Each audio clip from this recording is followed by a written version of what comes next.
네, 그럼 이번엔 입시 전문가 모시고 올해 수능 시험 출제 경향과 대입 지원 전략 살펴보겠습니다.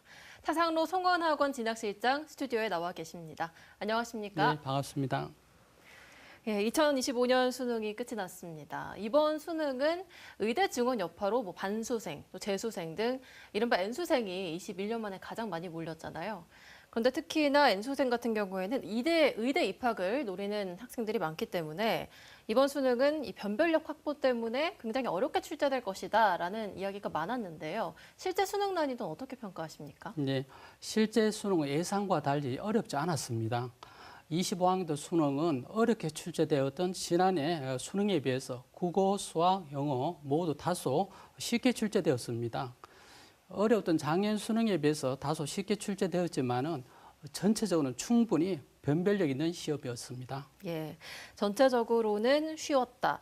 조금 구체적으로 영역별로, 과목별로 조금 설명을 해주실까요? 네, 이 국어 영역은 매우 어렵게 출제됐던 지난해 수능에 비해서 쉽게 출제되었고, 반면에 이제 쉽게 출제되었던 9월 모의평가에 비해서는 약간 어렵게 출제되어 변별을 갖춘 것으로 보입니다. 네. 이 전반적으로 수험생은 지난해 수준과 비교해서 약간 쉬울 수 있으나 특히 문학 부분에서 시, 소설 등에서 EBS에 연계되지 않은 생소한 작품들이 출제되어 아마 생소하게 느껴질 수도 있습니다. 이 수학 영역은 지난해 수능보다 약간 쉽게 9월 모의평가보다는 어려운 난이도였습니다. 공통 과목인 수학 1과 2는 작년 수능보다는 약간 쉽게, 그리고 선택 과목인 확률과 통계, 기하는 지난해 수능과 비슷하거나 약간 어려웠고, 미적분은 다소 어렵게 출제되었습니다. 그리고 영어 영역은 변별력을 확보하면서도 어려웠던 24학년도 수능보다는 쉬운 수준의 난이도로 출제되었습니다. 네. 이제 오늘 시험을 마치고 학생들은 지금쯤 가채점을 하고 있을 텐데요. 이제부터가 사실 본격적인 입시라고 봐야 되지 않습니까? 네. 앞으로 논술, 면접 같은 대학별 고사도 남아있고 수능 후 입시 전략 좀 어떻게 세워야 되겠습니까? 수능 시험 직후 각 입시기관은 수능 가채점 결과에 따른 영역별 예상 등급 그리고 정시 합격 예측 서비스를 제공합니다. 수험생 이러한 자료를 통해 빠른 가채점을 진행해서 자신의 예상 등급 및 정시 지원 가능한 대학을 파악한 다음에 수시 지원 대학의 수능 최저학력 기준 충족 여부, 대학별 고사 응시 여부를 파악해야 합니다. 만약 가채점 예상 점수가 낮아서 정시에 원하는 대학을 지원하기 어렵다고 판단이 들면 남은 수시 일정, 즉 논술고사나 면접고사에 최선을 다해야 합니다.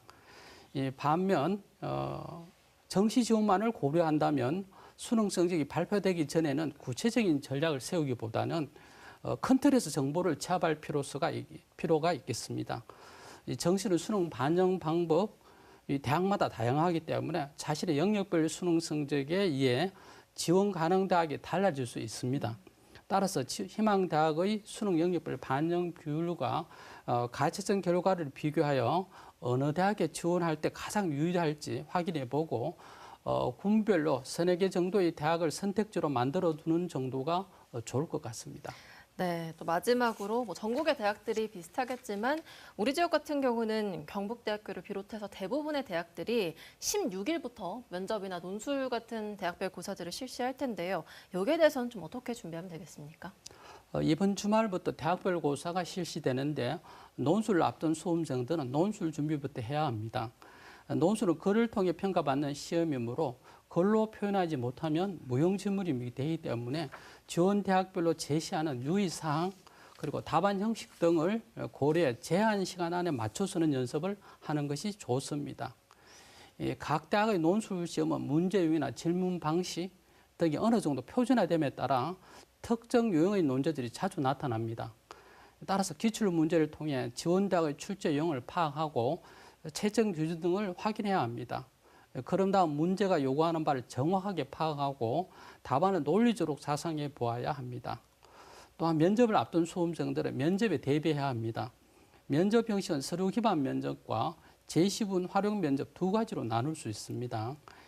서류 기반 면접은 지원자가 제출한 학생부를 바탕으로 이 복수의 면접위원이 지원자의 학생부 내용 중에서 확인이 필요한 사항을 질문하고 대답하는 방식으로 진행하기 때문에 면접 전 자신의 활동 내용을 반드시 한번 숙지하는 게 좋을 것 같습니다. 제시문 활용 면접은 지원자들에게 제시문이 제공되고 제시문을 활용해서 지원자의 전공 적성과 그리고 학업 능력을 평가하는 면접입니다. 수험생 고등학교 교과 과정에서 전공 교과 관련 기본 개념들을 정리해 두는 게 아마 도움이 될 것 같습니다. 이 면접고사의 경우는 입학처 사이트에 공개된 기출 문제 그리고 면접 관련 가이드북 자료만으로도 충분히 대비가 가능합니다. 따라서 지원대학 및 전형이 어떤 유형의 면접을 실시하는지 파악하고 예시 질문 및 답안을 만들어 충분한 구술 연습을 하는 게 좋을 것 같습니다. 네, 오늘 분석 여기까지 듣도록 하겠습니다. 차상로 송원학원 진학실장과 이야기 나눠봤습니다. 고맙습니다. 감사합니다.